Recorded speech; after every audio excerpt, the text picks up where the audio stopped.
पुण्याच्या स्वारगेटमधील एका तरुणीवर अत्याचार झाल्यानंतर संपूर्ण महाराष्ट्रातील बस स्थानकावरील सुरक्षेचा प्रश्न ऐरणीवर येतोय।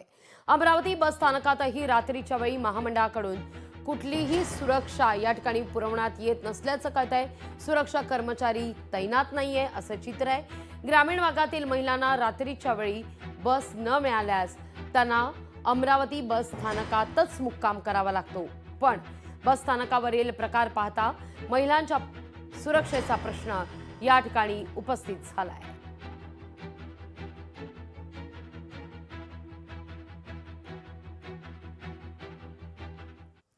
पुण्यातल्या स्वारगेट मधल्या घटनेच्या पार्श्वभूमीवर आता लोकशाही मराठीनं रियालिटी चेक केलाय।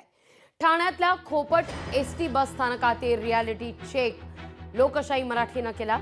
यामध्ये बस स्थानकातील सीसीटीव्ही हे कॉन्ट्रॅक्ट संपल्यामुळे बंद पडल्याचं दिसतंय। या सगळ्याचा आढावा घेतला आपले प्रतिनिधी मनीष गांगुडे यांनी। पाहूया। सध्या मी आहे ठाण्यातील खोपट बस डेपो। जो खोपट बस डेपो हा ठाण्यातील मध्यवर्ती बस स्थानक आहे।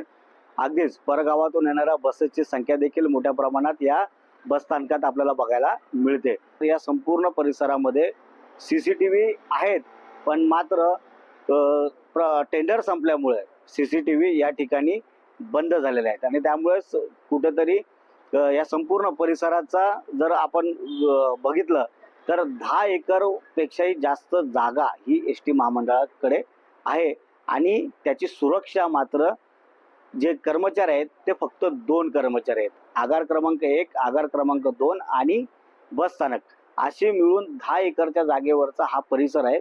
पण याची सुरक्षा करणारे व्यक्ती जे आहेत ते फक्त 2 आहेत। एका शिफ्टला 2 व्यक्ती फक्त काम करतायत आणि जर 2 व्यक्तींच्या भरोशावरती इतका मोठा डेपो जर चालत असेल तर मग सीसीटीव्ही का बंद आहेत, त्याच्याकडे का लक्ष दिलं जात नाही, हा खरा प्रश्न आहे।